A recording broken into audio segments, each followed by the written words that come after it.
가도록 하겠습니다. 구강 건강이라고 얘기하면 치아는 오복 중에 하나라고 얘기를 하면서 중요하다라는 것은 많이 알려져 있지만 사실 이 구강이라는 것이 단지 치아뿐만 아니라 현대인들이 많이 가지고 있는 질병의 시작이라고도 얘기를 많이 하고 있습니다. 이런 구강 건강을 보다 효과적으로 가치 있게 지키는 방법에 대해서 오늘 함께 이야기 나눠볼 건데요. 오늘 이야기 해주실 분 바로 소개해 드리겠습니다. 리더 여러분들께서 많이 사랑해 주시는 분들, 선생님이시죠? 이선민 원장님과 함께 오늘 구강 건강을 지키는 셀프케어 방법에 대해서 함께 이야기 나눠보는 시간을 갖도록 하겠습니다. 바로 이선민 원장님 함께 해드리겠습니다. 큰 박수 부탁드립니다. 네, 안녕하세요. 이선민입니다. 네, 저기 이야기 들리시나요? 네, 저희 네, 이거 자료 네, 잘 공유하겠습니다. 들려요. 감사합니다. 잠시만요.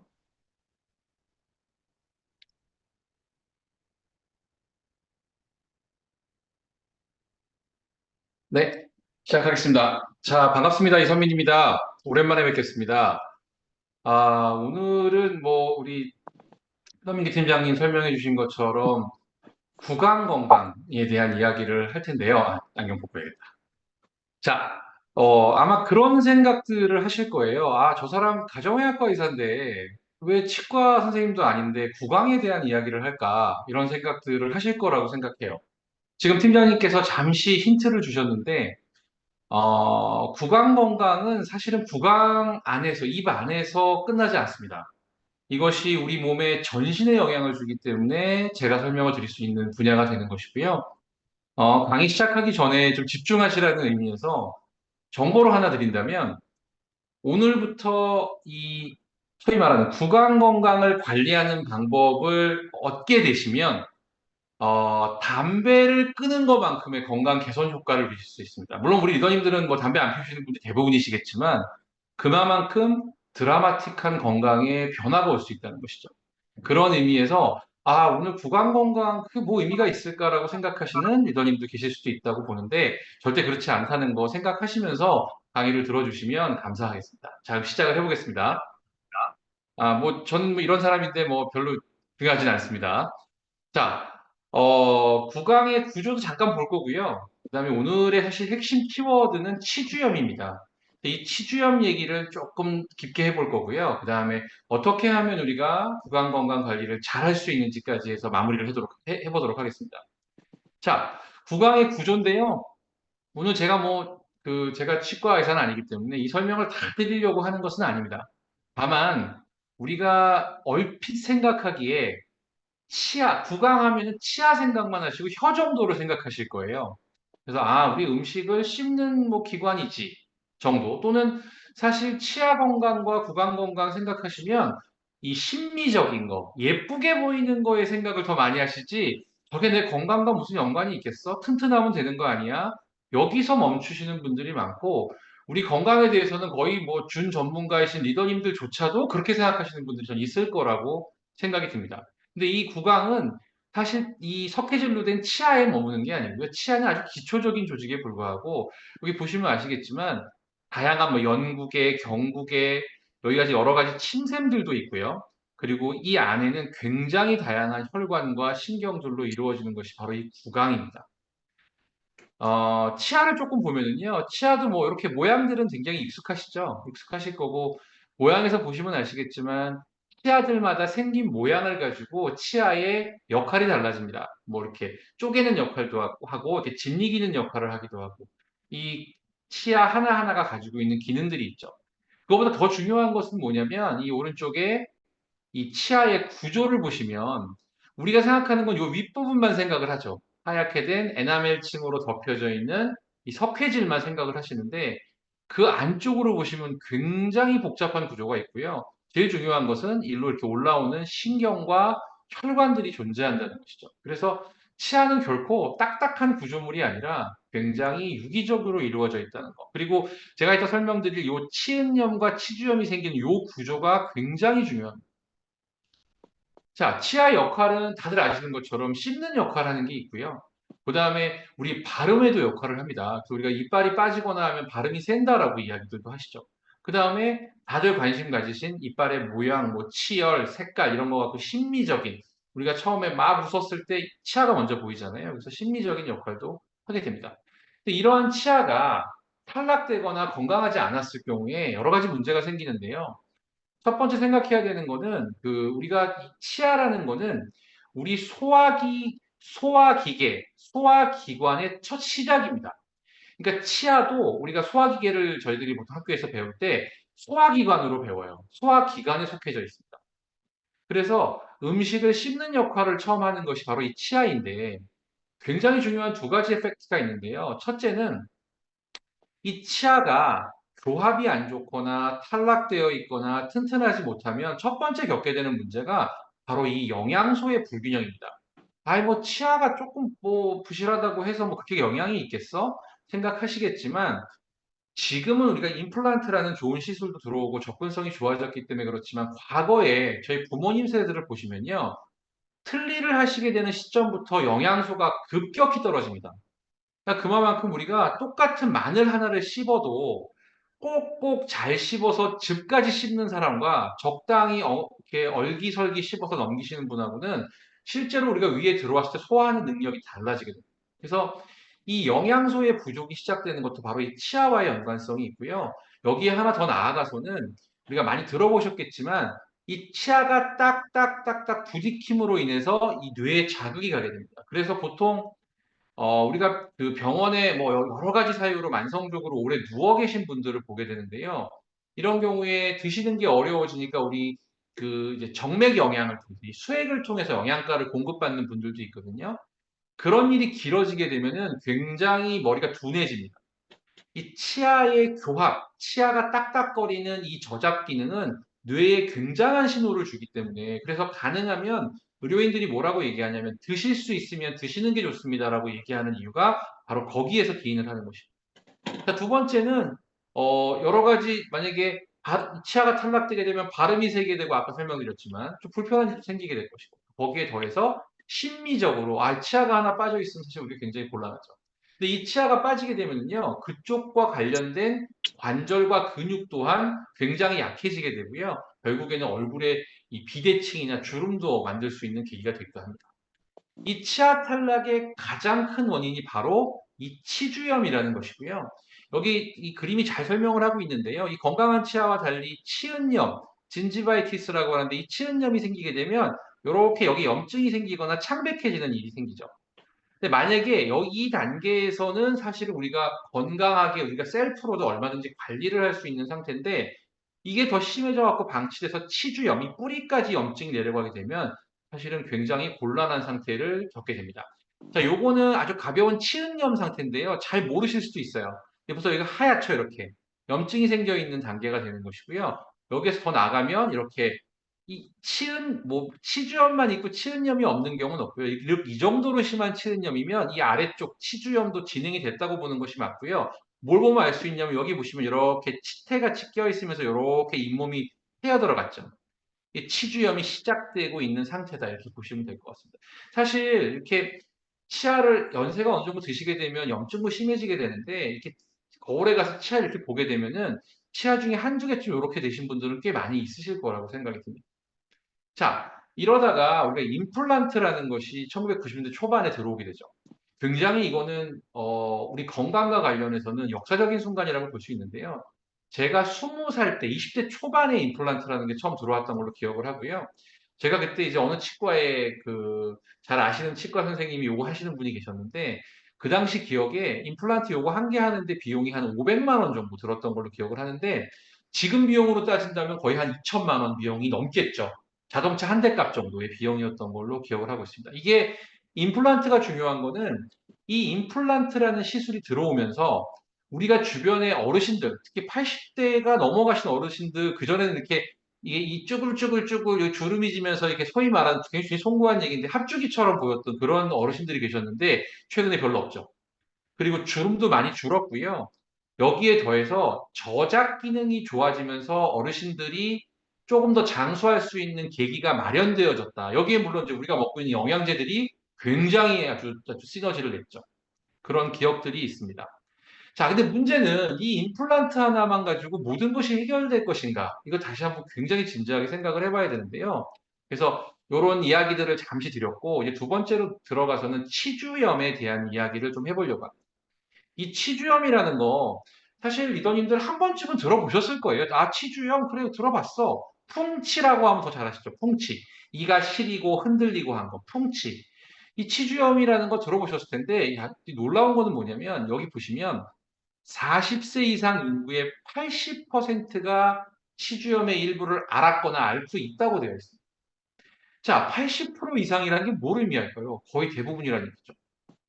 자, 여기에 더 놀라운 사실은 여기 보시면 요건 이제 건강보험 심사평가원에서 낸 자료인데요. 자, 이 요양급여 우리가 보험금을 지급하는 가장 액수가 큰 1위 질환이 바로 치은염과 치주질환입니다. 의외로 감기가 아니에요. 그리고 기관지염보다도 훨씬 높아요. 자, 이거를 솔직히 말씀드리면 저도 강의를 준비하면서 알았습니다. 이렇게까지 많은 사람들이 질환을 앓고 있고 많은 요양급여를 받고 있다는 사실을 알게 된 거죠. 이만큼 치주염은 중요한데요. 자, 이 치주염이 중요한 이유를 지금부터 이해하실 수 있게 설명을 드릴게요. 바로 이 만성염증 때문에 그렇습니다. 자, 리더님들 만성염증이 우리 몸에 굉장히 안 좋다는 이야기는 분명히 많은 강의를 통해 들으셨을 거라고 보고요. 거기에 대표적인 인자가 뭡니까? 1번이 비만이죠, 비만. 이 비만은 실제로 비만 자체가 문제가 된다기보다는 이 뚱뚱해지면서 생기는 이 지방세포, 특히 내장 지방에서 불필요한 염증성 물질을 분비하기 때문에 문제가 되는 것이거든요. 그걸 보통 우리가 사이토카인이라고 부르죠. 이 사이토카인도 몸에 도움이 되는 사이토카인도 있지만 만성염증에 분비되는 불필요한 사이토카인들이 있습니다. 이 사이토카인 염증 분비가 너무 많아지게 되면 우리 몸은 계속 전쟁을 겪게 되는 거예요. 그래서 이제 그런 일을 만드는 대표적인 것이 아까 말씀드린 비만, 우리가 많이 알고 있는 스트레스, 음주, 흡연, 뭐 자외선, 미세먼지 너무 많은 게 있죠. 이게 중요한 게 뭐예요? 여기 그림에서 보듯이 이러한 만성지 염증들이 뇌경색, 치매, 우울증, 천식, 뭐 난임, 조산, 심근경색, 당뇨, 관절 모든 질환을 만들어내기 때문이잖아요. 그런데 우리가 여기서 지금 계속 간과하고 있는 것이 바로 치주염이라는 거예요. 실제로 제가 요거는 치과 영역에서 통계를 비교해 보진 못했지만 치주염은요 거의 비만만큼의 염증 발병 인자라고 보시면 됩니다. 우리가 왜냐하면 치주염이 왜 생길까요? 밥을 먹기 때문이에요. 계속 안에다 음식을 넣고 계속 안에서 씹어대기 때문에 표현이 좀 죄송하지만 이 치주염이라는 거는 뗄래야 뗄 수가 없는 부분이 되는 것이죠. 자, 치주염과 만성염증의 기전을 보면은요, 여기 보시면 아까 제가 요게 이제 우리가 치아죠. 물론 요게 다 치아지만 치아의 겉부분, 드러나 있는 부분, 에나멜층으로 쌓여 있는 부분이고요. 요 부분에 여기에 염증이 생기면 치은염이라고 하고요. 치은염은 아마 리더님들 워낙 관리 잘하시지만도 아마 10분 중에 대여섯 분은 지금도 치은염은 있으실 거예요. 치아를 보시다 보면 깔끔하지 않고 어딘가 좀 빨갛게 돼 있거나 이게 다 치은염이죠. 그런데 이 치은염이 방치되면 염증이 밑으로 타고 들어가면서 이렇게 치주염이 발생하게 됩니다. 이 발생된 치주염에서는 만성염증들을 우리도 모르는 사이에 계속 지금 이 순간도 만들어내고 있고요. 그러한 염증은 이 심장으로 가게 되면 동맥경화를 유발하게 되고요. 간으로 가게 되면 CRP, 뭐 피브리노겐 이거 다 염증인자거든요. 염증을 발생시키는 지표들이 모두 상승을 하게 되고요. 여기에 실제로 이게 우리가 위로 넘어가게 되면은 많이 리더님들 들어보신 디스바이오시스라고 하는 장의 특이한 증상들까지도 유발하게 됩니다. 여기에 한 발 더 나아가면 임신 중에는 이렇게 태아한테까지도 이 염증 인자가 전달되는 것으로 되어 있기 때문에 사실 생각보다 되게 끔찍한 내용이라고 생각을 하셔야 됩니다. 자, 그래서 이 치주염과 질환에 대한 연구들은 굉장히 많습니다. 굉장히. 다만 이게 저도 되게 좀 당황하는 건 뭐냐면 제가 리더님들 강의를 준비하면서 항상 저도 배우거든요. 참 그건 참 감사하게 생각을 하는데 이게 좀 뭐라 그럴까요? 의료인들조차도 좀 간과하는 경향이 있어요. 아이 뭐 양치 잘하세요. 뭐 꼼꼼하게 하세요. 이거 웬 얘기를 안 하거든요. 자, 근데 보시면 이렇게 구강 건강이 모든 파트의 다 염증과 연관성, 그러니까 양방향 연관성을 갖고 있다는 연구들은 이미 너무 많고요. 심지어 구강 건강과 전신쇠약에 대한 거. 또 기대 수명이나 건강 수명에도 이 치주염이 영향을 준다는 최근 논문들이 많이 있습니다. 자, 단적인 표를 보여드릴게요. 이 치주염이 있는 사람은 과연 여러 가지 질병들이 얼마나 생기는지를 지금 여기서 보여주고 있는데요. 잠시만요. 자, 보시면, 자, 치매가 2.9배 증가하고요. 뇌졸중이 2.8배, 심지어 당뇨는 6배가 증가를 합니다. 치주염이 만성적으로 있을 경우. 여기에 관상동맥 질환, 심혈관 질환, 심지어 임산부의 조산과 저체중아의 비율도 7배가 늘어난다는 이러한 연구들까지도 있습니다. 굉장하죠. 절대로 우리가 무시해서는 안 되는 것이 바로 이 치주염이고, 제가 아까 말씀드렸죠. 담배를 끊는 것만큼의 건강 차이가 나는 것이 바로 치주염이 관리가 되느냐 안 되느냐의 문제다. 이렇게 생각하셔야 됩니다. 심혈관 질환과도 당연히 연관성이 있습니다. 이렇게 염증들은 이 심혈관에서도 계속 염증 인자로서 작용하기 때문에 결과적으로 많이 배우셨겠지만 심혈관에 동맥경화가 생기는 거는 지질들이 상하되면서 염증 물질과 결합하고 칼슘과 결합하고 해서 동맥경화가 발생되는 거다 보니까 굉장히 중요하죠. 자, 당뇨에 대한 얘기를 안 할 수가 없습니다. 아까 제가 치주염이 만성적으로 계신 분들은 당뇨가 발생할 확률이 6배가 높다는 연구가 있다고 보여드렸잖아요. 저거 뭐 일부 연구가 아니고 구강보건학회에서 얘기한 거거든요. 근데 이 연구가 굉장히 재미있는 연구입니다. 이게 스톡홀름 스타디라고 해서 우리가 의료인들이 논문을 볼 때 가장 신뢰도가 있다고 보는 논문은 뭐냐면 이 코호트 스타디라고 해서 굉장히 오랜 시간 동안을 본 연구예요. 단지 지금 상황에서 본 게 아니라 아예 연구를 해서 끌고 가는 연구. 이 연구는 35년 동안 지속된 연구고요. 자, 그래서 이 스톡홀름에 있는 사람들 35년 동안 상당수의 사람들을 연구해 봤더니요. 치주염이 없는 사람보다 있는 사람이요. 콜레스테롤, 총 콜레스테롤, LDL 중성지방의 수치가 많이 높았고요. 혈압과 비만도 그랬고요. 또 이 뇌졸중의 발병률도요. 오드레이쇼라고 그래서 이건 이제 오드레이쇼 우리말로 하면 뭐죠? 하여튼 상대적 위험 비율이라고 보시면 되는데 이 오드레이쇼가 2.2배, 2배 이상 높고요. 심근경색으로 인한 사망률도 2.3배가 높았어요. 굉장히 중요했고 또 이 연구에서는 이걸 밝혔지만 이 구강 건강의 수준이 낮을수록 신장 질환이나 암의 발생이 높아진다는 연구들이 되게 많았거든요. 근데 이건 30년을 끌어오는 연구이기 때문에 이런 것들을 완전히 도장을 꽝꽝꽝 찍어버립니다. 또 구강 건강 수준이 낮으면 조기 사망할 확률이 높아진다. 이런 것까지 밝혀낸 중요한 연구가 스톡홀름 스타디입니다. 그래서 이 치주염을 관리해야 된다는 생각을 꼭 하셔야 됩니다. 자, 이런 것도 마찬가지입니다. 이것도 굉장히 재밌는 연구인데요. 이 당뇨와 소위 말하는 치주염 간의 연관성들을 본 건데 당화혈색소라고 리더님들 요새는 많이 들어보셨을 거예요. 이 당화혈색소가 심지어는 이렇게까지 2기까지 낮아지는 연구도 있었고요. 하여튼 이 중요한 건 그겁니다. 치주염이 심해지면 당뇨의 발생률이 높아지고요. 반대로 당뇨가 있는 사람은 치주염이 낮지 않습니다. 그래서 이게 계속 이게 악순환의 고리를 돌게 되는. 요즘 소위 말하는 당뇨 환자의 비율이 엄청나게 늘어났다는 걸 알고 계실 거고, 이 당뇨 전 단계의 환자들 있잖아요. 당뇨 전 단계가 30세 이상의 거의 40% 이상, 어마어마하다고 보시면 돼요. 다만 저희가 계속 진료하면서 말씀드리는 게 뭐냐면, 당뇨 전 단계에서 그러니까 정상인 상태로 빨리 되돌려 놓으셔야 됩니다. 당뇨 전 단계에 들어가셨기 때문에 당뇨로 갈 확률이 뭐 5배가 높습니다. 3배가 높습니다. 계속 잔소리를 드리거든요. 근데 이게 참 쉽지가 않잖아요. 그래서 제가 지난번에 강의할 때 코로솔산 말씀도 되게 많이 드렸어요. 리더님도 드시고 계시잖아요. 코로솔산 굉장히 중요하잖아요. 혈당 스파이크 막는 거.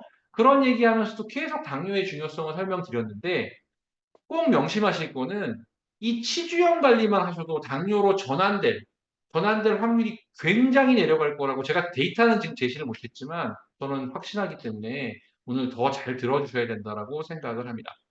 자, 여기에 하나 더해서 리더님들 많이 두려워하시는 이 치매, 알츠하이머와 연관성에 대한 논문들을 하나 보면 재밌는 게 있는데요. 여기 보시면 이렇게 파랗게 염색이 된 게 있어요. 여기가 이제 어디냐면 폰스, 이게 아마 우리말로 하면은 뇌교라고 하나요? 그렇던데 이 폰스라는 게 이 우리 미드브레인 중간에 끼어 있는 아주 중요한 조직 그 같은 뇌의 부분인데요. 여기를 이 치매가 있는 분을 생검을 해봤더니 이런 파란 게 나오는데 이게 바로 뭐냐면 트레파노마 펙티노버럼이라고 하는 이 치아에 있는 균이에요.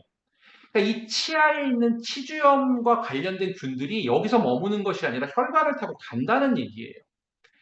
굉장히 중요해요. 그래서 우리가 이 여기에서 발생된 모든 나쁜 일들이 결국은 혈관으로 가서 심장으로, 간으로, 심지어 뇌로도 간다 이렇게 생각하셔야 됩니다. 그래서 사실 요 얘기는 제가 길게는 안 할 건데 1차적으로 중요한 게 치주염을 막는 데 있어서 중요한 건 바로 마이크로바이옴입니다. 리더님들 정말 저도 리더님들 강의한 지 뭐 오래되지는 않았지만 마이크로바이옴 강의는 참 많이 드렸던 것 같은데 이 마이크로바이옴이 첫 번째 방어막입니다. 그래서 이 마이크로바이옴 정말 열심히 드셔야 되고요. 중요한 게 뭐냐면 자 보세요.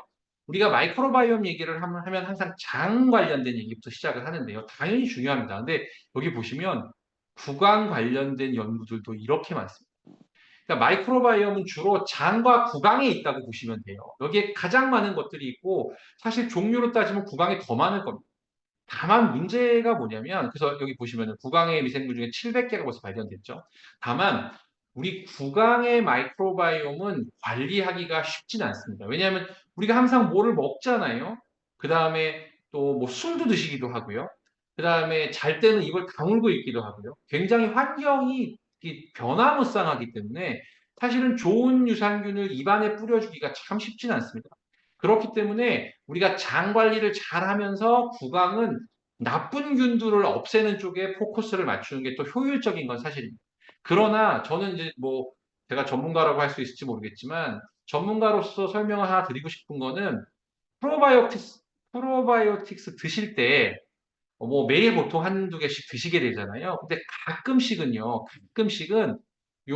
만약에 캡슐로 된 거라면은 좀 풀러서 입안에 이렇게 가글식으로 한번 헹궈 주시는 것도 나쁘지 않다. 그러니까 원래 먹는 거 제외해서 추가로. 그저 그런 방법도 나쁘지 않다라는 생각도 해보고요. 뭐 가루 형태로 된 거라면 좀 더 편하겠죠. 입에 머물고 입에서 한번 이렇게 양치하듯이 우르르르 해갖고 조금 머물고 계시다가 넘겨주는 것도 뭐 아주 드라마틱한 효과를 낼 수는 없지만 그래도 도움이 되는 것이다 라고 이야기를 드리고 싶습니다. 하여튼 이 마이크로바이옴은 되게 중요하고 특히 그 중에서도 우리 치아에 좋은 프로바이오틱스들을 잘 관리하셔야겠죠. 자, 몇 가지 정보를 좀 더 드린다면요. 이건 서울대병원의 순환기내과. 이 보세요. 아까 제가 저는 치과 의사가 아니지만 이런 얘기를 좀 드리고 싶습니다라고 말씀을 드렸던 거는 물론 치과 선생님들 많이 아시지만 이 서울대병원 순환기내과 교수팀의 발표예요. 치아가 하나 빠질수록 사망률이 2% 증가한다. 중요한 내용이죠. 그 다음에 하나 더 보시면 이건 서울대 치과대학에서 예방의학교실에서 발표한 건데 빠진 치아를 방치하시면 노인 인지기능 장애가 27배가 증가한다. 그만큼 치아는 결코 그냥 음식을 씹는 도구 이상의 의미가 있다는 것들을 좀 알아주셨으면 좋을 것 같다는 생각이 듭니다. 자, 여기에 제가 이제 강의 중반쯤 왔는데요. 흥미로운 연구 하나를 설명드리면 이 치아의 염증이 중요하다고 제가 이전에도 설명을 드렸는데요. 요거는 사실은 그런 이론들이 나올 쯤에 일산에 이제 갑자기 기억이 안 나네. 일산에 보건복지공단병원 일산병원이라는 곳이 있어요. 거기 비뇨기과 유명한 교수님이 계신데 이 교수님이 SCI급 논문을 발표하셨어요. 치주염이 있으면 남성 성기능이 뚝 떨어진다는 거예요. 그래서 여기 보시면 제8회 잇몸의 날 기념식 치과 선생님들 모이신 학회인데 여기 보면 남성 성기능 장애 비아그라 대신 잇몸 관리로 이거 저기 치과 선생님들이 낸 기사예요. 그래서 제가 지금도 기억나는 게 제가 고맘때 이제 뭐 어디 뭐 종편 프로그램에 출연을 했었는데 요 얘기를 했더니 참석하신 개그맨 패널분이 그럼 앞으로 남성 성기능 장애는 치과로 가야겠군요. 진짜 그러셨어요. 제가 막 웃었던 기억도 나는데 그만큼 이 치주염이라는 것이 우리 온몸에 영향을 준다라는 예를 한번 드려봤습니다. 자, 그래서 이 치주염을 관리하는 것이 얼마나 중요한 것이냐는 설명을 드렸고, 사실은 이 시간이 제약되어 있기 때문에 더 많은 자료를 보여드리진 못했지만, 제가 이렇게 저도 강의하면서 오늘 되게 흥분하는 것 같은데, 이게 되게 중요하다는 걸 좀 알아주셨으면 좋겠고, 요 부분만큼은 제가 리더님들한테 꼭 돌려드리고 싶은 게 제가 리더님들 강의 몇 년 하면서 정말 많이 공부도 했고 저도 뭐 제가 다 알겠습니까? 공부를 해가면서 이제 강의를 해드리고 있는데 이 구강 건강 관리의 자료를 만들면서 저도 치아 관리를 엄청나게 열심히 합니다. 그게 진짜 인생이 바뀌었어요. 그래서 그것이 굉장히 전 좋은 영향을 주고 있다고 생각하는데 저는 양치를 하루에 한 번 했던 것 같아요. 참 부끄러운 얘기인데 밥 먹는 거 관계없이 아침에 일어나서 양치하고 밤에 들어갈 때는 뭐 밥 먹고 시간이 오래 지났으면 양치 안 하고 자기도 하고 뭐 그랬던 것 같아요. 이제는 하루에 3번 꼭 양치하고요. 그 다음에 치간 칫솔도 쓰고 굉장히 열심히 관리를 하고 있어서 리더님들도 사실 이게 너무 많이 하시기 때문에 놓칠 수도 있는 부분이시잖아요. 그래서 이거 꼭 좀 관리하셨으면 좋겠다는 생각이 듭니다. 그래서 올바른 구강 관리를 어떻게 할 것이냐. 제가 치과 의사는 아니지만 제가 많은 자료를 통해서 치과 선생님들 공부하신 내용도 좀 봤고요. 그다음에 제가 생활 속에서 얻은 어떤 자료들 이런 것들을 좀 총체적으로 설명을 한번 드려보려고 합니다. 자, 그 전에 또 하나 보셔야 될 것. 이것도 아까 치주염 관련된 것과 연장선상에 있는데요. 제가 보고 참 놀랐던 논문의 자료인데 하루 양치 횟수와 주요 심혈관 질환 발생 위험의 관계예요. 자, 양치를 하루에 안 하시는 분이 있을지 모르겠는데, 안 하시거나 1회 하시는 분과 3회 이상 하는 분을 볼 때, 주요 심혈관 질환이 발생하는 위험이 절반 이하로 줄어요. 이거는 엄청난 겁니다. 담배를 끊었을 때 이 정도의 어떤 이 회복 효과를 누리는 거거든요. 제가 그 담배 얘기를 자꾸 드렸지만, 그러니까 실제로 양치를 더 하는 것만 갖고도 이만큼 좋아집니다. 엄청난 결과라는 걸 알아주셨으면 좋겠고, 여기에 스케일링을 하시게 되면 더 좋아집니다. 그렇죠? 자, 이 얘기를 드릴 수밖에 없고요. 그러면은 우리는 스케일링을 자주 해야 됩니까? 1년에 한 번 정도는 하시는 게 좋습니다. 우리가 아무리 치아 관리를 잘해도 결과적으로는 치태가 생기고 그 치태가 치석으로 변해버리면 그걸 떨어내기는 쉽지는 않습니다. 요새 나오고 있는 음파형 전동 칫솔들은 사실 치태를 떨군다는 연구가 있습니다. 그럼에도 불구하고 치석까지 돼버리면 참 떼기 어렵거든요. 그래서 그럴 때는 1년에 한 번 정도, 또 아주 예민하신 분들은 6개월에 한 번 정도는 스케일링, 요새 보험도 1년에 한 번은 되니까요. 6개월에 한 번인가요? 하여튼 스케일링을 하시고 지금부터 제가 설명드리는 과정을 따라 주시면 사실은 치태가 생기는 거를 막을 수 있고 스케일링의 필요성이 굉장히 약해지게 된다는 거를 좀 알아주셨으면 좋겠습니다. 자, 저는 이 과정에서 시스템이라는 이야기를 드리고 싶어요. 시스템. 이 시스템이라는 건 뭐냐면 제가 이렇게 펜타 시스템이라고 뭐 진짜 보기 좋게 만들어 놨는데 이건 제가 그냥 만든 이름입니다. 찾아보시면 없습니다. 이 칫솔질로 시작되는 이 구강 관리가 칫솔질에서 끝나서는 안 된다. 뭐 그런 이야기를 드리고 싶은 거고요. 사실 칫솔질들은 다 하시잖아요. 제가 뒤쪽에 우리가 하고 있는 칫솔질의 문제점에 대한 설명을 드리긴 할 텐데 우선 칫솔질은 다 하세요. 근데 대부분 칫솔질을 할 때 잘 생각해 보시면 치아만 닦습니다. 거의. 치아를 열심히 닦아요. 막 그냥 빡빡빡빡빡 스트레스 받으신 만큼 닦게 되시죠. 그럼 치아가 뽀드득뽀드득해지고 하얘지죠. 아, 개운해. 개운한 거는 전혀 중요하지 않습니다. 그거는 그냥 열심히 양치를 하시라고 치약에 들어있는 화한 어떤 박하향에 불과한 거고요. 이 칫솔질을 하실 때 물론 제 얘기만 듣지 마시고 인터넷이나 유튜브 통해서 치과 선생님들이 이 칫솔질하는 영상들 많이 올려놨거든요. 꼭 한번 보셨으면 좋겠어요. 이유가 뭐냐면 그분들 칫솔질 할 때 보면 우리하고 달라요. 그리고 받아들여지지도 않습니다. 그 이유가 뭐냐면 그분들은 잇몸을 닦는답니다. 치아를 닦는 건 부수적이고 잇몸부터 이렇게 올려서 닦으라는 얘기들 많이 하시고요. 심지어 치아와 잇몸의 경계 부분, 그러니까 아까 치은염이 발생되는 그 부분을 마사지 하듯이 닦으라고 이야기를 하세요. 아니, 그게 쉽지가 않아요. 이게 이미 초등학교 때부터 계속 이렇게 뭐라고 표현을 해야 되나? 이게 반복적인 왕복 운동만 하던 사람 입장에서 뭐 이렇게 정교하게 이렇게 닦으라고 그러면 이거 어떻게 해 아침에 바쁜 시간에 이런 생각을 하시게 되거든요. 그래서 칫솔질 하실 때 제일 중요한 건 뭐냐면 잇몸을 닦으셔야 돼요. 잇몸을. 여기서 전동 칫솔이 굉장히 유리합니다. 그 얘기 제가 좀 더 설명을 드릴게요. 일단 칫솔질을 꼭 전동 칫솔이 없으시더라도 잇몸을 닦는다는 느낌으로 아래에서 위로 올리라고 얘기하세요. 왜냐하면 이 잇몸과 치아가 닿아 있는 부분을 올려주면 제일 효율적이잖아요. 근데 그게 귀찮으시잖아요. 그러면은 이빨 저 치아 닦으시고요. 잇몸도 한번 닦아주세요. 그럼 잇몸 마사지가 되면서 잇몸과 치아 사이 경계에 있는 치태가 떨어져 나갑니다. 그래서 그 칫솔질을 하실 때 제발 영혼을 갖고 하셔라. 아까 제가 말씀드렸죠. 칫솔질만 잘하면 뇌경색이 반으로 줄어듭니다. 이걸 안 할 이유가 없잖아요. 그래서 좀 애정을 가지셔라는 게 첫 번째 제 제안이고요. 두 번째, 여기서 끝나시면 칫솔질은 30%만 하신 겁니다. 구강관리는. 그 다음에 하셔야 될 건 치실인데, 자, 치실을 쓸 거냐, 치간 칫솔을 쓸 거냐, 솔직히 말해서 둘 다 중요한데요. 아시겠지만 치실은 이렇게 큰 덩어리들을 떨어낼 때 굉장히 효과가 좋죠. 그래서 치실 쓰시고 치간 칫솔을 쓰시는 게 가장 퍼펙트합니다. 그러나 와, 내가 그것까지 어떻게 아침에 바쁜데 하겠어라고 하신다면 치간 칫솔을 쓰셔야 됩니다.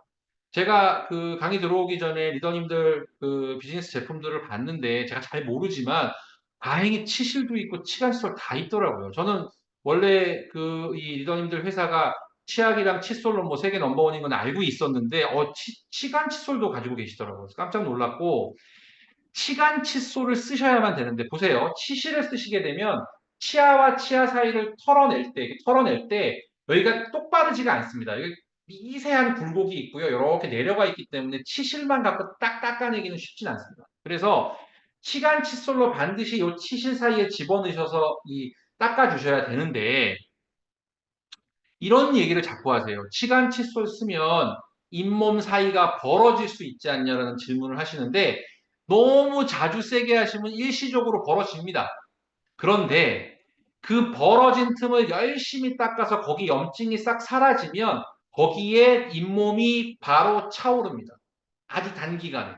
그렇기 때문에 잇몸이 벌어지실까 봐는 절대 걱정하실 필요가 없습니다. 그래서 칫솔 치약에 만족하지 마시고 반드시 이렇게 세트를 구비하셔라. 이게 제 개인적인 꼭 그 강조드리고 싶은 얘기고요. 특히 치간 칫솔질. 그러니까 제가 이거 치과 선생님 얘기를 들어서 하는 얘기기도 한데 만약에 칫솔하고 치간 칫솔 두 개가 있는데 하나밖에 못 쓴다. 치간 칫솔을 쓰셔야 됩니다. 물론 치아에도 당연히 유막이 생기고 치태가 생기지만 이거보다 치은염을 막고 치주염을 막는 것이 더 중요하다는 생각을 좀 해주셨으면 좋겠습니다. 자, 그 다음에 뭐가 있어요? 물이 있습니다. 자, 우리가 아침 잘 드시고 칫솔질하고 치실, 치간 칫솔 다 쓰셨는데 그 상태로 나가서 비즈니스 하시다가 달달한 뭐 라떼를 한 잔 드셨어요. 근데 양치까지 하기는 좀 과하다는 생각이 드실 수 있잖아요. 그럴 때는 물로라도 헹구셔야 됩니다. 이거 되게 무시하시면 안 되고요. 치과 선생님들이 뭐라고 하시냐면 물로 입안을 헹구는 것만으로도 칫솔질에 70% 정도의 효과가 있다라고 얘기를 합니다. 왜냐하면 물만 가지고도 우리 옛날에 우리 부모님 세대들은 좀 지저분할 수도 있지만 우르르르 식사하신 다음에 막 하셨잖아요. 그게 결코 바보짓이 아니다. 현명한 방법이다. 이빨 사이에 낀 음식물들을 빼주기 때문에 그렇습니다. 물도 활용하시고 여기에 하나 더 나아가서 가글까지 해주신다면 아주 좋은 방법이 되겠죠. 저는 개인적으로는 칫솔질, 치간 칫솔질 다 하고 가글 하시는 것도 좋지만, 그거보다는 중간중간에 입이 텁텁하고 또 뭔가 음식은 아닌데 음료수를 드셨거나 이럴 때 가글 하시는 거 굉장히 좋다고 보여집니다. 그래서 중요한 거는 이 다섯 가지의 시스템을 완벽하게 하셨으면 좋겠다는 생각이 굉장히 강력하게 듭니다. 그러니까 보통은 칫솔질에 멈추시거나 뭐 하나에 멈추시잖아요. 근데 아까 말씀드렸던 것처럼 애정을 갖고 충분히 이 시스템을 활용한 구강 관리를 좀 하셨으면 좋겠다. 이런 생각이 들고요. 사실 모든 것이 처음에는 낯설고 귀찮아진데 저같이 게으른 사람도 하다 보니까 다 됩니다. 그래서 꼭 하셨으면 좋겠고요. 자, 여기서 몇 가지 팁이 될 만한 내용들을 조금 더 설명을 드리려고 하는데요. 요새 제가 그 리더님들 굿모닝 하시면서 그 강의 안에서 제가 이 습관보다는 루틴이 중요하다 이런 얘기를 많이 드리게 되는데요. 습관과 루틴은 분명히 다릅니다. 습관이라는 건 제가 여기 써놓은 것처럼 그냥 무의식적으로 하시는 거예요. 그냥 막 우리가 뭐 그냥 습관적으로 하시는 거 있잖아요. 집에 문을 열고 들어가더라도 뭐 예를 들면 신발을 이렇게 옆으로 쳐놓는다든지 다 습관이죠. 근데 우리가 일상생활 중에서 특히 모닝 루틴 중에서 가장 습관으로 하시는 게 바로 이 양치입니다. 그건 저도 50년 동안 그래 왔고요. 이 사실을 알기 전까지는. 근데 이제 보통 제가 뭐 예를 들어 본다면 그런 거죠. 보통 이제 많이 제가 이 강의를 할 때 예를 드는 건 뭐냐면 보통 우리가 물 많이 드시라는 얘기를 많이 하잖아요. 근데 이제 보통 하도 옆에서 뭐라고 하니까 이제 물을 드세요. 물을 열심히 드시게 되는데 한번 먹어도 좋은 것도 모르겠고 먹는 것도 귀찮고 먹히지도 않고 소변만 자꾸 보게 되고 그런데 한 1, 2주 지났더니 직장 동료분이 그런 얘기를 해요. 언니 피부가 되게 좋아졌다? 그 옆에 있던 동료가 또 그래요. 그런 것 같아. 근데 본인이 잘 생각하다 보면 내가 2주 동안 한 거라고 물 마신 거밖에 없는데, 그게 되게 좋았나? 이런 생각을 하시게 돼요. 그러면 이제 무슨 일이 벌어지냐면요. 보상이라는 걸 받았다는 생각을 하시게 돼요. 이게 어떤 의미냐면요. 아침에 물을 먹고 피부가 좋아지고 머릿결이 좋아지니까, 이게 좋구나? 그러면 싫어도 하게 돼요. 예를 들면 아침에 출근하실 때 밖에 나갔다가도 좋은 물. 왜냐면 좋은 물은 우리 집 정수기에 있잖아요. 좋은 물 먹어야지. 다시 들어와서 물을 먹고 나갈 정도의 애정이 생긴다는 거. 이게 바로 루틴이거든요, 루틴. 운동선수들이 루틴을 하잖아요. 막 공을 튀기고, 방망이를 돌리고, 골프 선수들이 이 예비 스윙을 하는 게 다 이게 루틴이잖아요. 자, 양치를 루틴으로 만드셔야 됩니다. 반드시. 그게 어떤 의미냐면요. 사실 전 여기다가 시간을 많이 드리고 싶은데, 우리가 보통 아침에 일어나면 어떻게 하세요? 눈을 반쯤 뜨시고 화장실로 들어가서 치약을 얼마나 짜는지도 잘 몰라요. 그냥 쭉 짜서 그냥 제가 표현이 너무 송구하고 죄송한데 이 칫솔을 입안에다가 확 쑤셔 넣죠 그냥. 그리고 막 닦으세요. 어디를 얼만큼 닦았는지도 모르세요. 그냥 닦아요. 그래서 보통 양치를 멈추는 시점은 뭐냐면 입안이 꽉해지면 시원하다. 그러면 습관적으로 빼고 물을 드시고 욱 하고 뱉어내시죠. 얼만큼 내가 양치가 꼼꼼히 됐는지 별로 신경 쓰시지 않는. 이거는 습관이에요, 습관. 제가 바라는 건 뭐냐면 이 습관을 루틴으로 바꾸셨으면 좋겠다는 이야기. 아침에 양치를 하시면서도 만약에 뭐 전동 칫솔이 있으면 좋겠지만 없다 하시더라도 충분히 거울 보면서 내가 어금니를 닦았는지 또는 잇몸을 좀 두드렸는지 그 다음에 치간 칫솔로 하나씩 이렇게 치아 사이를 이렇게 양치질을 하시면서 피는 안 나오는지, 혹시 음식물 찌꺼기가 있진 않는지, 냄새가 나는지는 않는지, 이런 충분한 과정을 통해서 내 구강 건강 상태를 확인하시라는 거죠. 사실 다른 건강은 확인하기가 어렵지만 구강 건강은 내가 확인할 수 있잖아요. 그렇죠? 그래서 그런 루틴을 만들어 가셨으면 좋겠다라는 말씀을 좀 드리고 싶습니다. 그래서 이 루틴이 나중에 이어졌을 때, 한 2주 정도 그 이선민이라는 사람이 그렇게 치아에 대한 얘기를 해서 해봤더니, 뭔가 좀 몸이 가볍네? 뭔가 이게 실제로 만성염증이 줄어들면 피부 톤도 좋아집니다. 이건 교과서에 나오는 내용이어서, 피부도 좀 좋아지고, 컨디션도 좀 좋아지고, 영양제를 먹어도 좀 표현이 좀 그렇죠. 잘 받는 것 같고, 뭐 이런 느낌을 받게 되신다면, 이게 맞았구나라고 생각하고 이제 모든 것들을 시작하시게 되겠죠. 자, 그래서 오늘은 전동 칫솔 얘기도 좀 하고 싶은데요. 전동 칫솔이 처음 나올 때 뭐 갑론을박들이 좀 있었던 거 좀 기억을 해요. 뭐 좋다, 나쁘다, 너무 수동적이다 뭐 이랬지만 지금 이 시대를 살면서 전동 칫솔의 유일한 단점은 돈이 들어간다는 거, 조금 비싸다는 거 외엔 저는 별로 찾지는 못하겠더라고요. 최근 들어서는 제가 자료를 찾아봐도 전동 칫솔의 단점이 나오질 않아요. 자, 과거의 전동 칫솔들은, 리더님들 쓰시는 전동 칫솔들은 뭔지 제가 정확히 다는 모르지만, 전동 칫솔 초반에 나왔던 거는 칫솔모가 되게 조그맣고요. 이렇게 회전되는 칫솔이 있었어요. 그것도 나쁘지 않습니다. 좋은데 그 전동 칫솔은 어금니 같은 데 닦을 때가 좀 유리했어요. 유리했고 그다음에 뭐 여러 가지 제가 써놓은 자료들 중에 일부분은 좋았는데 요즘 나오는 좀 그래도 퀄리티가 높은 전동 칫솔들은 회전도 되는 것도 있지만 대부분 이 음파 진동 같은 거 진동을 활용합니다. 이게 왜 중요하냐면 진동 칫솔을 처음에 써보시면 처음에는 뭐 이렇게 시원한 느낌이 별로 없는데 라고 생각하시지만 그 음파 진동이 이 치아와 치아 사이 제가 아까 얘기했던 치태가 생기는 부분을 때려주기 때문에 그게 치태를 없어지는 걸로 지금 논문들이 나오고 있는 것이거든요. 그래서 어쨌든 이 전동 칫솔이라는 걸 쓰시게 되면 첫 번째 좋은 건 뭐냐면 개인의 역량. 이게 왜 역량이라는 표현을 제가 했냐면 한번 식구들 중에서 되게 습관적으로 양치하는 분들을 잘 지켜보시면요. 칫솔이 한쪽만 되게 많이 가요. 여기만 계속 하다가 여기 잠깐만 하다가 계속 하다가 결국 한쪽만 닦게 되는 경우가 굉장히 많아요. 그래서 그 사람이 어떤 마음 자세를 갖고 있느냐에 따라서 일반 칫솔은 칫솔질의 이 세정력이나 이렇게 완전히 달라집니다. 거기에 비해서 전동 칫솔들은 대부분 이 진동이나 회전의 힘을 쓰기 때문에 고르게 내 능력과 관계없이 치아나 잇몸을 세정할 수 있는 능력이 주어지죠. 거기에, 잠시만요. 음. 자, 거기에 또 하나 좋은 거는 우리가 칫솔질을 하다 보면 너무 과도하게 힘을 주는 경우들이 분명히 생깁니다. 그래서 힘을 주다 보면은 우리가 뭐 칫솔질을 뭐 그저 뭐 평생에 한 2, 3천 번 하고 끝나면 모르겠는데 평생을 하시게 되잖아요. 하루에 3번 한다고 그러면 1년에만 1,000번을 넘게 하죠. 그 과정에서 치아의 에나멜 층들도 손상이 올 수 있고요. 또 제가 잇몸이 좋다고 하니까 잇몸을 또 칫솔로 그것도 부드럽지 않은 칫솔로 너무 세게 닦으시면 잇몸에도 손상이 올 수 있습니다. 거기에 반해서 전동 칫솔에 특히나 좀 퀄리티가 높은 전동 칫솔들은 일정 힘이 가해지면 그거에 대한 어떤 신호들을 줘요. 그러다 보니까 이 자극을 세게 하는 거에 대한 어떤 막을 수 있는 방법이 생깁니다. 또 하나 아까 설명드린 것처럼 기존 칫솔을 가지고는 사실은 이 치아와 치아 사이, 치간에 있는 플라그를 제거하는 건 사실상 쉽지 않습니다. 아까 제가 말씀드렸던 이 잇몸에 대고 위로 들어서 예민하게 올리는 칫솔질을 모든 치아에 다 해주지 않으면 쉽지 않습니다. 물론 열심히 하셔야 됩니다. 근데 거기에 비하면 전동 칫솔은 그게 좀 수월해요. 잘 갖다 대기만 해도 사실 어느 정도 그 효과를 누릴 수 있는 장점이 있죠.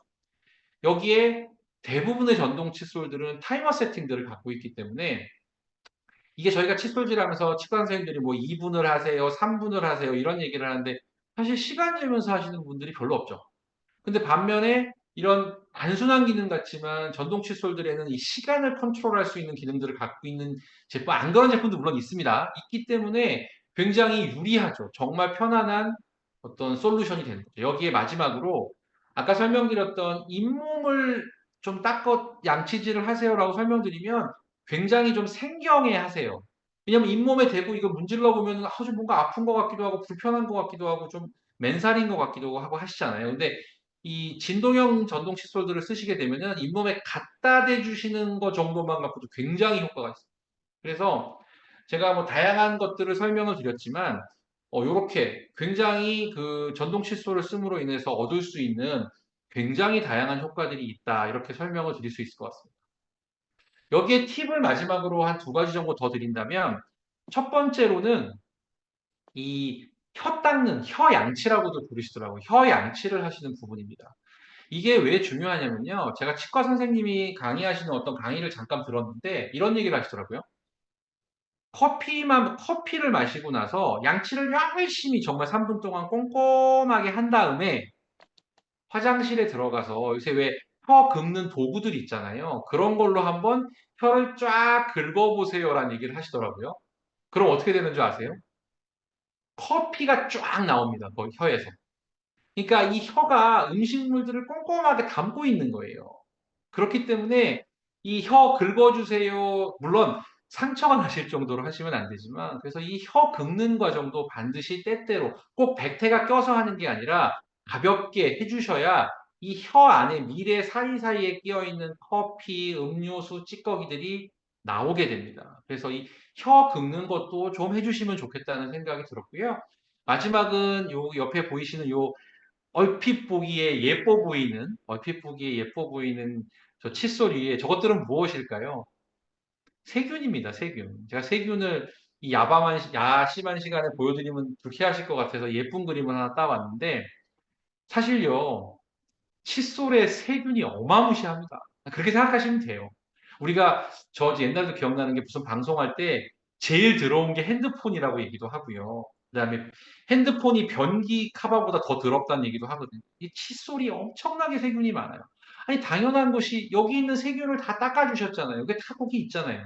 그런데 물론 건강하신 분들의 경우 저 세균이 뭐 입속에 들어가서 뭐 당장 엄청난 일을 만드는 경우는 드뭅니다. 하지만 내가 컨디션이 안 좋거나 잇몸 상태가 안 좋은 경우에 굳이 닦아낸 세균을 다시 집어넣는다는 건 이건 진짜 너무 좀 이게 미련한 짓이죠. 자, 근데 그럼 어떻게 해야 됩니까?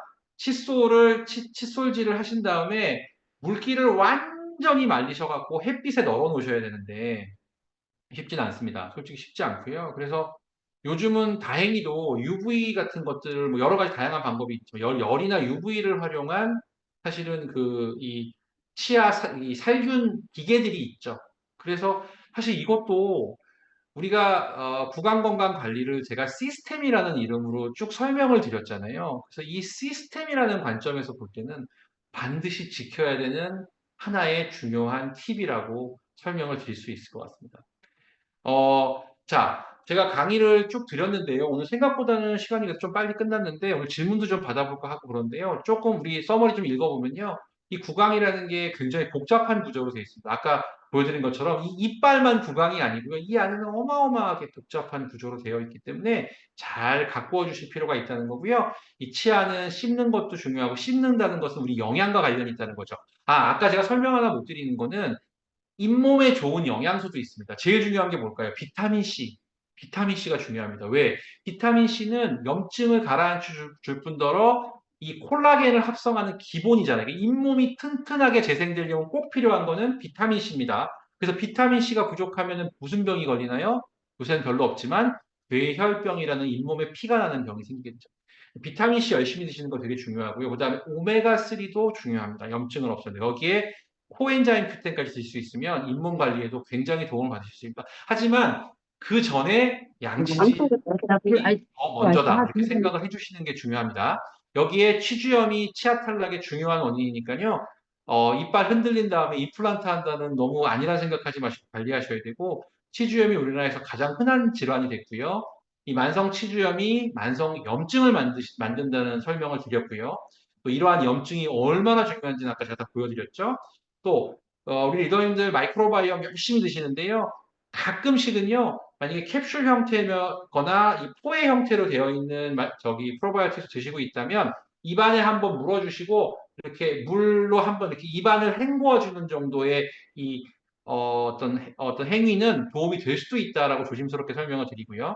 구강 관리만으로도 만성 질환 예방할 수 있다는 거. 그다음에 아까 말씀드렸던 이 5개의 시스템. 칫솔질, 특히 잇몸 칫솔을 포함한 칫솔질, 전동 칫솔이면 좀 더 좋고요.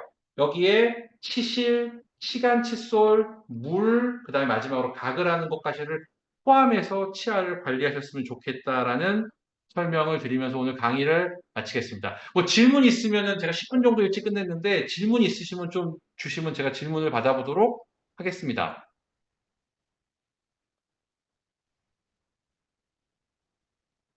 자, 제가 채팅창을 한번 볼게요.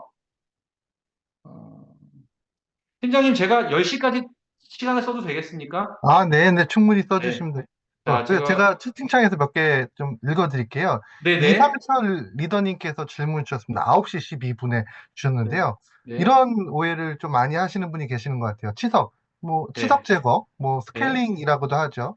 네. 요거를 자주 하게 되면 네. 치아의 틈이 점점 커지지 않나요? 라고 네. 하시면서 음, 치주염 방지를 위해서 스케일링 하는 것과 네. 스케일링을 해서 치아 간격이 넓어지는 것, 음. 어느 것을 선택하는 게 더 나은가요? 라는 질문 주셨습니다. 아주 좋은 질문이시고, 제가 아까 간략하게는 설명을 드렸지만, 조금 더 디테일하게 설명을 드린다면, 그 치석 처음에 스케일링 하시고 나면, 그 치석이 떨어져 나가면서 그 자리가 휑하게 빈다는 얘기를 지금 하시는 건데요.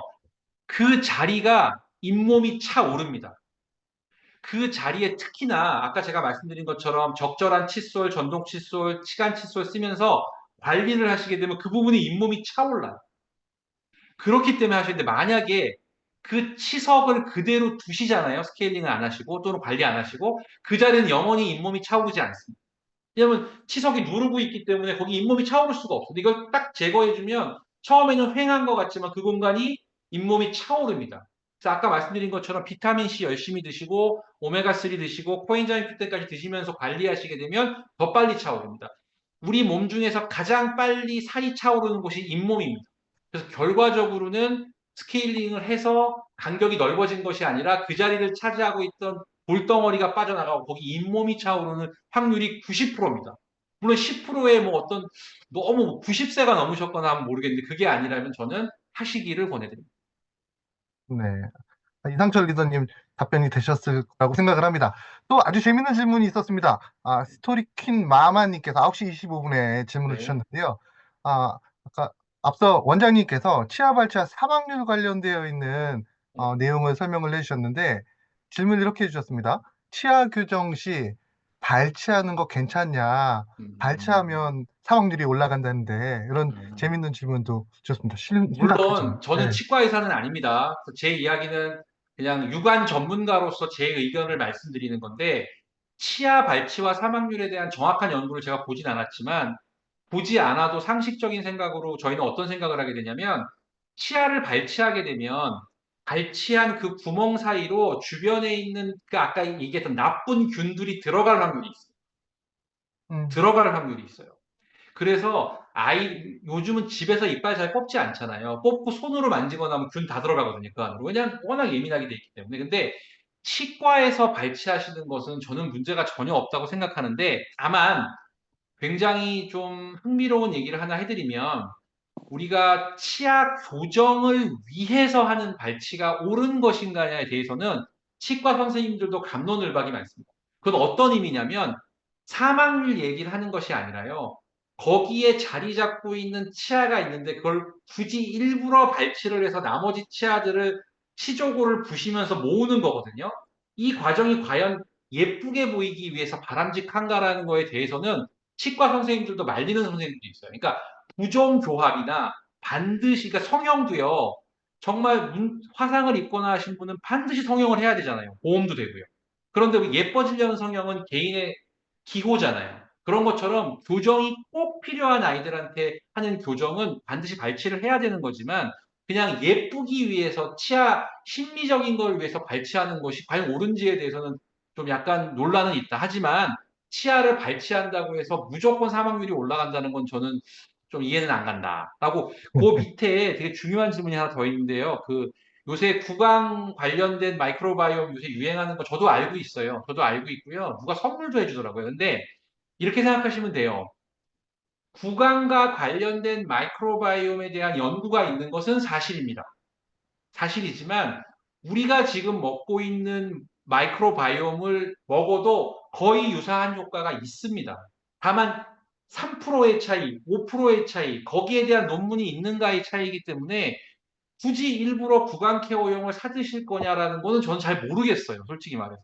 그러나 만약에 정말 나는 애정이 있고 3%라도 더 논문이 있는 걸 쓰고 싶어 그러면은 기존에 드시던 유산균도 드시면서 그걸 뭐 추가로 드시는 것까지 제가 반대할 생각은 없습니다.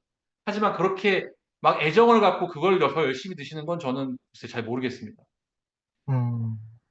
전동 칫솔을 아침 저녁 2번 사용하셔도 괜찮냐? 5번 사용하십시오. 5번.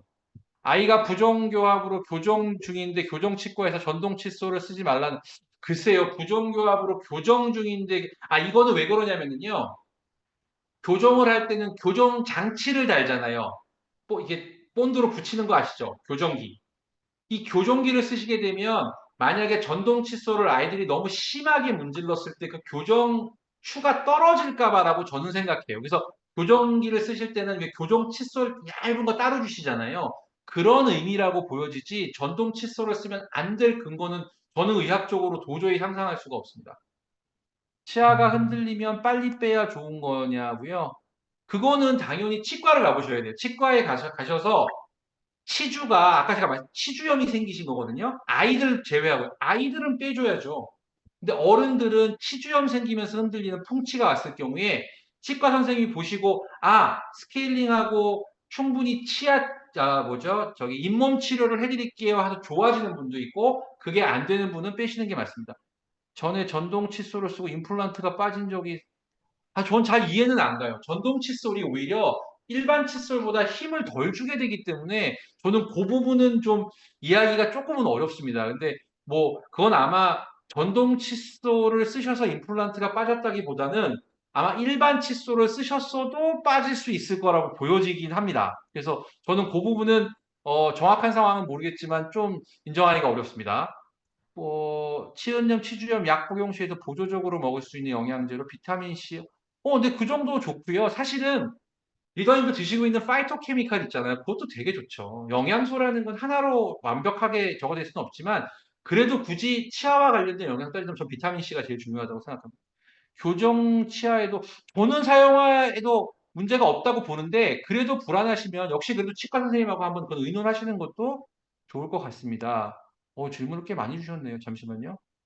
구취가 없는 사람도 있는데 구취의 90%의 원인은 그 치간 칫솔 안 하셔서 그런 거예요. 이 음식이 낀 겁니다. 90%는. 10%는 위가 안 좋고 십이지장이 안 좋아서 이 15라는 것 때문에 구취가 올라오는 경우도 있습니다. 아침에 잠시만요. 저렇게 하루에 한 번 저녁에라도 해보겠다. 감사합니다. 양치 어린 전동 칫솔은요.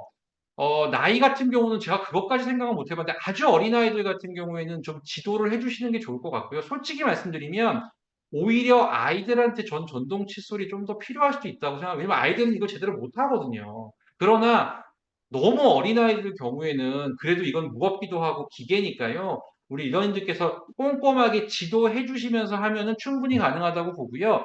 어차피 아이들은 유치가 빠져나가잖아요. 그래서 초등학교 한 2, 3학년 때부터는 아이들이 충분히 할 수 있기 때문에 전 전동 칫솔 쓰는 거 문제 없다라고 생각을 합니다. 그다음에 외에서 잇몸 바이스 시린 느낌. 제가 전동 칫솔을 사용한다고 잇몸과 이 사이가 시리다는 거는요. 그 사이에 치태가 빠졌다는 얘기예요. 좋은 쪽으로 해석하셔야 돼요. 그렇게 시린 것이 계속 가지 않습니다. 시간이 지나면 좋아져요. 저는 그렇게 생각합니다. 한 번만. 4번 PPT가 뭔지 제가 4번 PPT요. 4번 제가 눌러 드릴게요. 요건데요. 4번 PPT가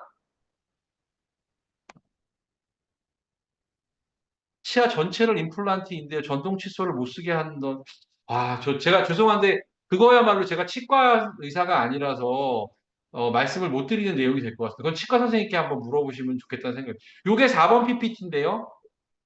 아니면 요 5번을 원하시는 걸까요? 요거? 요게 4번, 5번입니다. 하여튼 오늘 그렇게 설명을 질문까지 쭉 받아봤고요. 어쨌든 오늘 제가 10분 정도 질문 받는 시간을 갖겠다고 마음 먹고 강의를 하니까 참 이건 좋으네요. 그동안 앞으로도 혹시 불러주실 기회가 있다면 이렇게 하는 것이 오히려 좋겠다는 생각도 들었고요. 하여튼 리더님들 제가 오늘은 불러주셔서 너무 감사한데 강의가 중요한 게 아니고요. 이것만 기억하세요. 치아 관리만 하면 모든 질병이 반으로 줄 수 있습니다. 이게 제 개인적인 생각이지만. 그래서 꼭 치아 관리 잘 하시고요.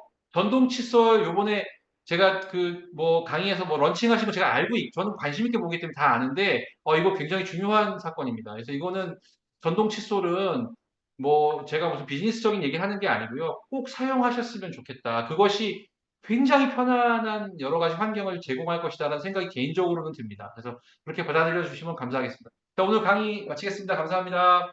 네. 좋은 얘기 해주신 이선민 원장님께